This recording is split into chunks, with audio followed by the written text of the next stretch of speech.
So the purpose of calling this channel The Actual Justice Warrior was to emphasize that I am distinct from all those different forms of justice you hear about all too often from the left: environmental, social, and similar. And the reason why I wanted to make that distinction is because those qualifiers are inherently injustice. They're not for justice. And a perfect example of this is what is going on in Portland, where a developer was trying to protect his property from homeless people, from litter, from people trashing it, yet the city of Portland decided that he must face the consequences for the bad actions of people that they allow to live on the streets, and it got to the point where he was fined so excessively that he decided to pack up and leave the city. When you're punishing people who happen to own just because of people who are too poor to be punished, I guess, bad actions, you have reached peak insanity and peak social justice, which of course is injustice. Now we're going to get into this story because I think it's really important that you guys see this for what it is, that I shine a light on it,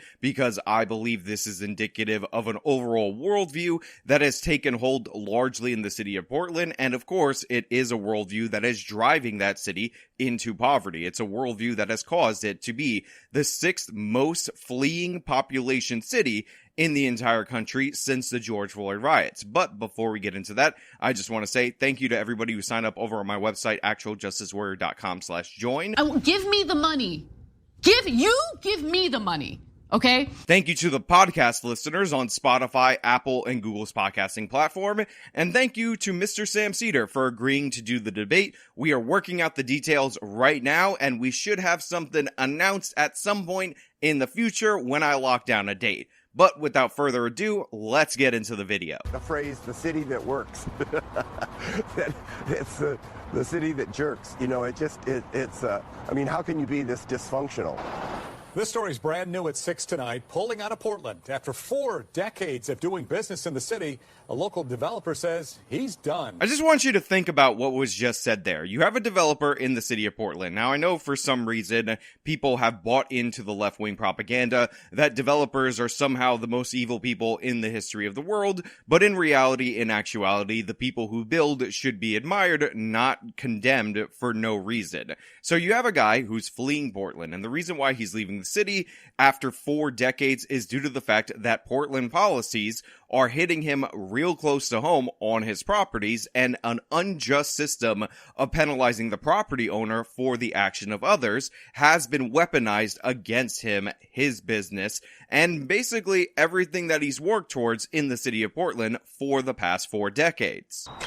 Ask Kevin Howard how he feels about Portland, and his emotions run the gamut. Mostly frustration as he opens the fence to his final slice of the city. This property was listed in January of 21 for $795,000. Yesterday, we sold it for $412,000. A big loss, but Kevin says he had nothing left in the tank. This tiny piece of property, a former pizza parlor, has been a nightmare for the past 3 years. So notice the timetable that we're talking about here. We are covering this story in June of 2023, and he said 3 years ago that this was actually a pizzeria in this neighborhood. As we all know, George Floyd died in March of 2020. The Black Lives Matter riots took hold in the city of Portland from that point forward and across this nation, and his pizza parlor completely went under 3 years ago, and he wasn't able to do anything much with this property. So what he ultimately ended up doing was trying to, salvage it, trying to list it for sale. He listed it for $700,000, but because so many people are leaving the city of Portland, because it's so unbusiness friendly at this point, in that it quite literally let people burn, loot, and destroy businesses without any consequences, he ends up taking a $300,000 loss on his property, but at this point in time, he's fine with that, just to be done with not only Portland, but with the state of Oregon. But of course, the story gets worse. They talked about how he had a homeless person squatting in his property. The supposed homeless came in and kicked in the front door, and lived in it.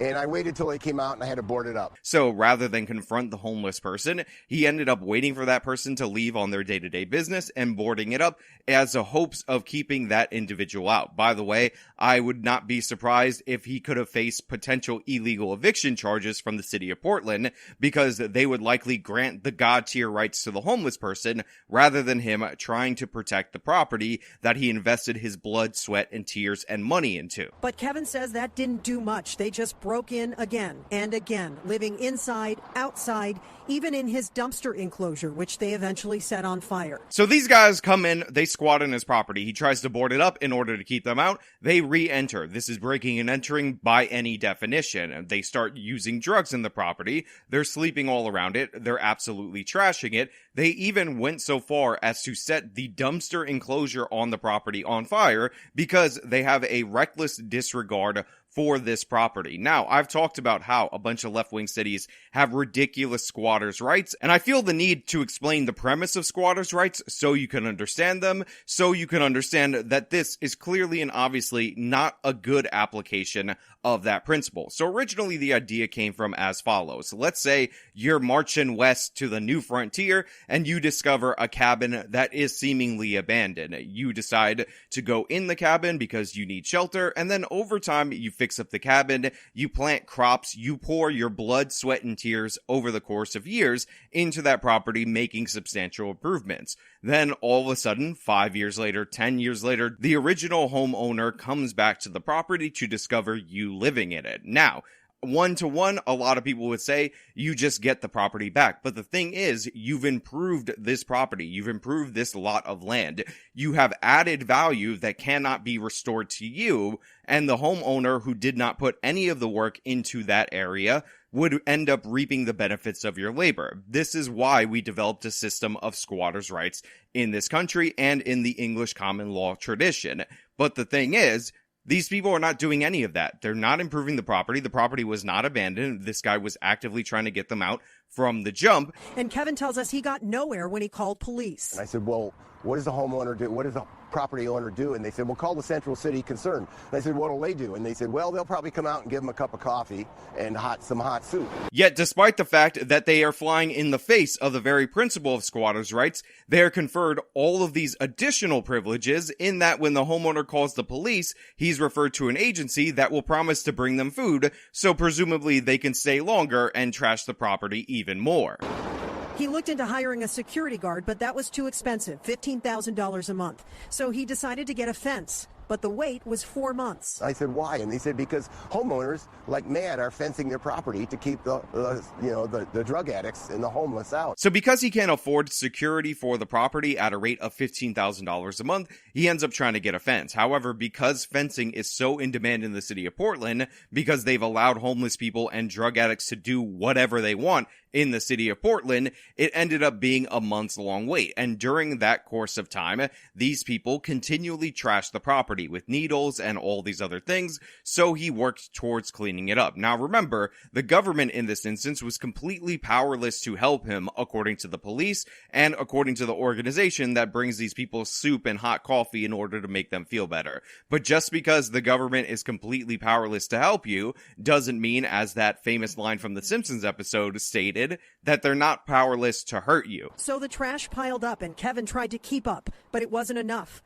Last summer, the city hit him with a nuisance fine. And it was $539.71. Kevin paid it. A month later, he got a bigger bill, the original amount plus a penalty. The city told him they lost his check. So he paid the bill again, plus the extra $100. 2 weeks later, they sent me another bill for $639.71. I called them up, and they said,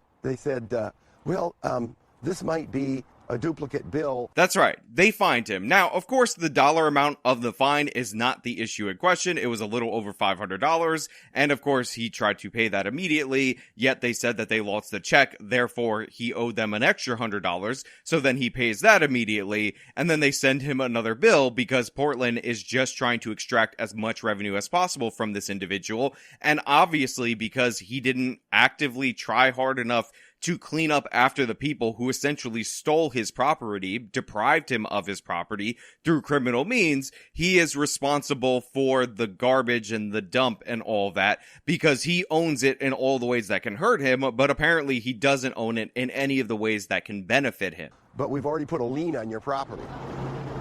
The fence was finally installed and Kevin was able to clean up the property and eventually get the lien removed. But the drama dragged on for more than 6 months. Isn't that crazy? Isn't that insane? Now, again, it was a small fine, and of course, he tried to pay it 3 different times, or ended up with 3 different bills, plus the fine for a late fee and all of that, but the city of Portland immediately initiated a lien against his property, which of course prevents him from selling it, and is the first step in them being able to take it, and this lien was over $600 and something. Remember, they say that if you steal under $1,000 from shoplifting each and every single day, that's no big deal, you get released on the street, because who cares about property? But this guy was going to lose his entire piece of property to a lien potentially over a fine of $539 with an additional late fee of $100. That's how the city of Portland works against its law-abiding citizens. There's obviously a different set of rules for the criminal citizens, and this is when this man had had enough. I just remember the phrase, the city that works. It's the city that jerks. You know, I mean, how can you be this dysfunctional? So I like that he is in good humor about this, but to be clear, this is no laughing matter. The city of Portland was working tirelessly to ruin this person's life for the crime of owning property and, of course, having all these criminals come and trash that property. We reached out to the bureau that fined Kevin, Development Services. They confirmed there was an error, telling us the issue was resolved and there's no outstanding balance owed. We also asked Mayor Ted Wheeler's office for an interview. Wheeler has been vocal about improving livability, reducing taxes and fees, restoring people's faith in Portland. People are picking up and they are leaving our community. So isn't it crazy where we are in this country? Mayor Ted Wheeler, who of course was the guy who was backing Antifa during the Black Lives Matter riots, wouldn't do anything to stop the bleeding that was going on in a city, which led to the circumstances that they're facing now, where people feel it's an environment of lawlessness, stores are closing and whatnot, so they're fleeing the city, is all of a sudden sounding like a right-wing conservative on economics, trying to lure people back in through tax cuts and good public policy, more business-friendly public policy, because he's actually realized the error of his ways. And credit where credit is due to him in that regard for actually stepping up to the plate. This guy was one of those people who said it was authoritarian for Donald Trump to try to defend a federal courthouse in Portland, even though he should have defended the federal courthouse in Portland. And now he's talking like a free market economist, and it's absolutely amazing. On top of that, I just want to point out that this is the same guy that almost lost his election to some crazy Antifa lady, and he was being outflanked on the left by her, and ended up winning by the skin of his teeth in that mayoral primary, which, make no mistake about it, was in fact the mayoral election. A spokesman told us the Bureau of Development Services is not under Mayor Wheeler's portfolio. Commissioner Carmen Rubio's office did not get back to us. In the last year, 23,000, 13,000 for the fence, graffiti cleanup, painting the building. $23,000 in 1 year just to manage this mess.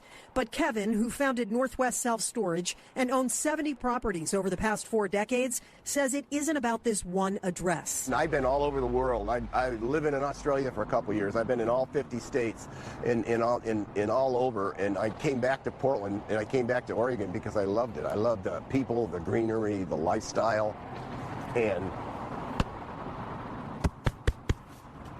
this was just the last straw. So the fine is one thing. It's an insult after the injury. The lien, absolutely unbelievable, shameful. They should be naming and shaming that woman, showing her on camera and telling her that she ruined the city. But the $23,000 in cleaning up and maintaining this property, graffiti removal, and new paint, while you can still see new graffiti on top of it, is what pushed this man to his breaking point. The fact that he needed a fence, again, is what just left him frustrated beyond all belief. And here you have somebody who's a local giant in the area, 70 different properties, who sold off his entire portfolio because he's absolutely done with the city, and it's a city that he loved. It's kind of wild that you're seeing this happen in real time while we have so many people denying the objective reality that crime is driving poverty, not the other way around. Think about the tanking in this property value. Think about the fact that people were working in just this pizzeria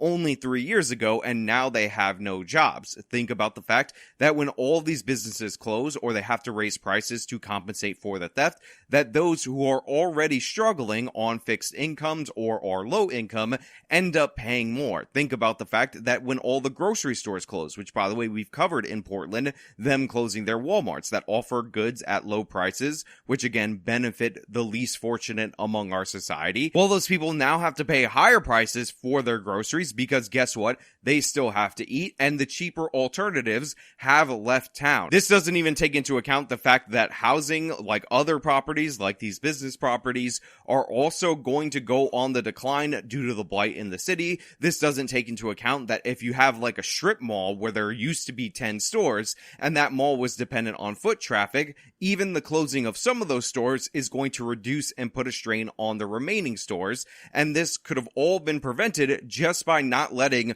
homeless drug addicts camp out in front of these stores or in these parking lots. This could have all been prevented by not actually stopping the prosecution of retail theft, which has grown to the extent where it's largely being done by organized criminals. Portland had something like 30 straight years of increasing population. It was a left-wing city for the longest time, but it attracted a younger kind of person, a hipster kind of person that would actually spend money, would actually work in productive high-end jobs, and now all of that is falling by the wayside due to the fact that those young people's politics have taken over the city of Portland. So while I want to commend Ted Wheeler for trying to reverse course now, he has been responsible for a significant portion of the damage. So while I'm rooting for a turnaround because I want people to see examples of this being turned around, I am not rooting for his personal political success. If this guy would fall by the wayside in terms of his political career and wouldn't be replaced by an Antifa madwoman, that would be my ideal scenario. But you know what? Those are just my thoughts. Let me know your thoughts down in the comments below. If you like this video, show them by leaving a like, subscribe for more content, follow me on all my social media, support me via the support links in the description of this video. This has been me talking about the death of Portland. Till next time.